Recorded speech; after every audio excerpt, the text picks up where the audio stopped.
नमस्कार friends, PSSM blessings परिवार से मैं मीशा गुप्ता जेजी नाइट द्वारा चैनल्ड पुस्तक रामथा द वाइट बुक के ऑडियो नंबर 44 में आप सबका बहुत बहुत स्वागत करती हूँ। रामथा अभी तक हमें स्वयं सत्य का अनुभव कैसे करना है समझा रहे थे। आइए उस समझ को रामथा द्वारा आगे बढ़ाते हैं।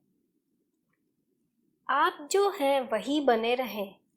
रामथा या बुद्ध या यीशुआ या किसी अन्य शिक्षक के निर्देशन में ना चलें, क्योंकि कोई भी आपको आपके ईश्वरीय स्वरूप के बारे में नहीं सिखा सकता। वे आपको केवल अपने ईश्वरीय स्वरूप के बारे में ही सिखा सकते हैं। अपने भाग्य को पूरा करने के लिए आपको वह बनना होगा जो आप हैं और जो आप अद्वितीय हैं।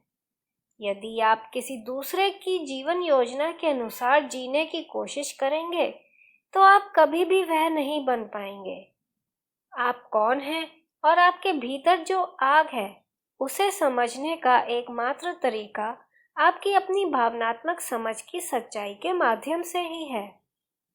आप जो हैं उसे पूरी लगन से प्रेम करें और अपने भीतर के ईश्वर की आवाज सुनें जो बहुत ही सूक्ष्म स्वर में बोलता है। इसे भावनाएं कहते हैं। अगर आप भावनाओं को सुनेंगे तो वे आपको सत्य और आत्मज्ञान के मार्ग के बारे में बताएंगी।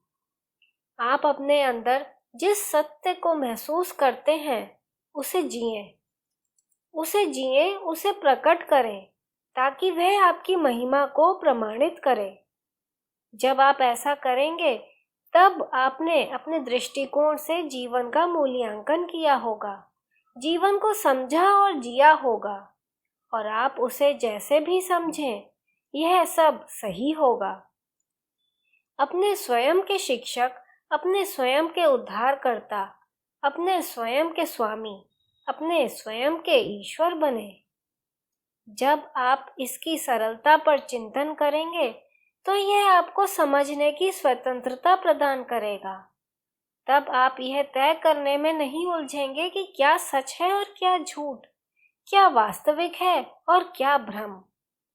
जब आप धार्मिक हठधर्मिता और विश्वास के नियमों से स्वयं को दूर करना आरंभ करते हैं और दूसरे के लिए सत्य बनने का प्रयास करना बंद कर देते हैं, तब आप स्वयं को अभिव्यक्त करने और उन चीजों का अनुभव करने के लिए स्वतंत्र होते हैं जिन्हें करने के लिए आपकी आत्मा आपको बुलाती है, ताकि आप जो भी ज्ञान और समझ की कमी महसूस कर रहे हैं उसे पूरा कर सकें।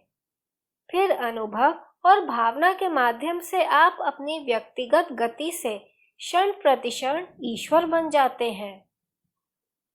जब आप यह सीख जाते हैं कि आप जो भी क्षण जीते हैं उसमें आप अपने विचारों को शुद्ध कर रहे होते हैं, और जब आप स्वयं को बिना किसी अपराधबोध और आत्मनिर्णय के ऐसा करने देते हैं तो एक दिन आप सभी विचारों का सत्य बन जाते हैं, वह मंच जिसमें संपूर्ण जीवन विकसित होता है।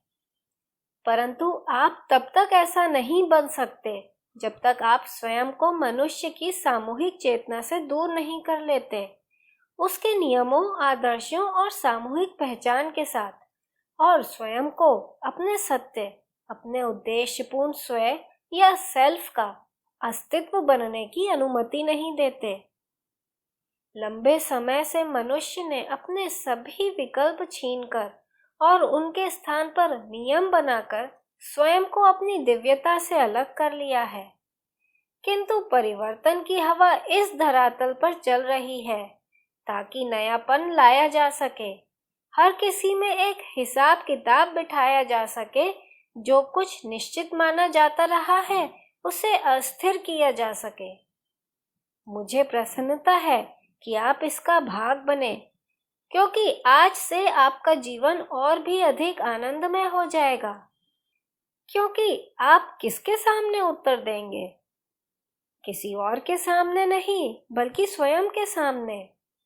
और सच क्या है? जो कुछ भी आत्मा तय करती है, क्योंकि जो कुछ भी आप विश्वास करते हैं वह वैसा ही होता है, और जो कुछ भी आप विश्वास करते हैं वैसा ही आप बन जाएंगे। यह समझ लें और आप अपने जीने के तरीके से ही बहुतों को सिखाएंगे। कभी सत्य की खोज ना करें, बस रहें। अस्तित्व में रहते हुए आप अनंत ब्रह्मांडों के साथ एक हो जाते हैं। छात्र, मेरे लिए सोचने के लिए बहुत कुछ है। मैं कई वर्षों से ज्योतिष का अभ्यास कर रहा हूँ और मैं जानना चाहता हूँ कि क्या आप मुझे कुछ बता सकते हैं जिससे मुझे अपने ग्राहकों के साथ अधिक प्रभावी ढंग से काम करने में मदद मिलेगी। राम था, पहले मुझे बताइए कि आप इस कार्य में क्यों आनंद लेते हैं।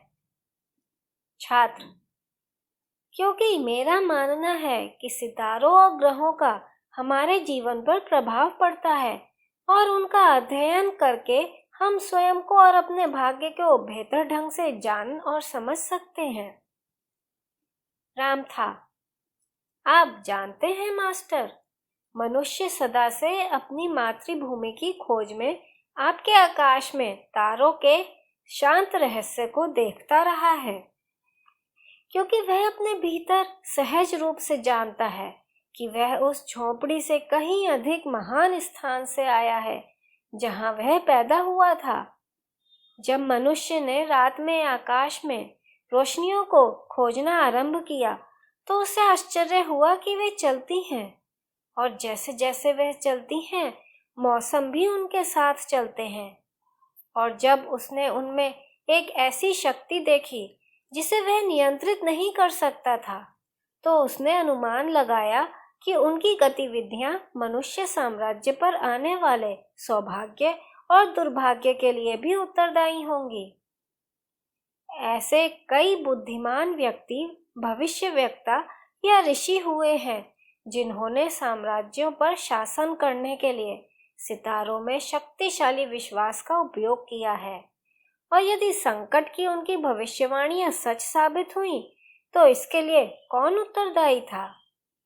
निश्चित रूप से भविष्यवक्ता नहीं, फिर तो यह शापित सितारे ही होंगे जिन्होंने ऐसा होने दिया। फिर भी सितारे अपनी चुप्पी में कभी भी स्वयं का बचाव करने और अपनी निर्दोषिता की घोषणा करने में सक्षम नहीं रहे हैं।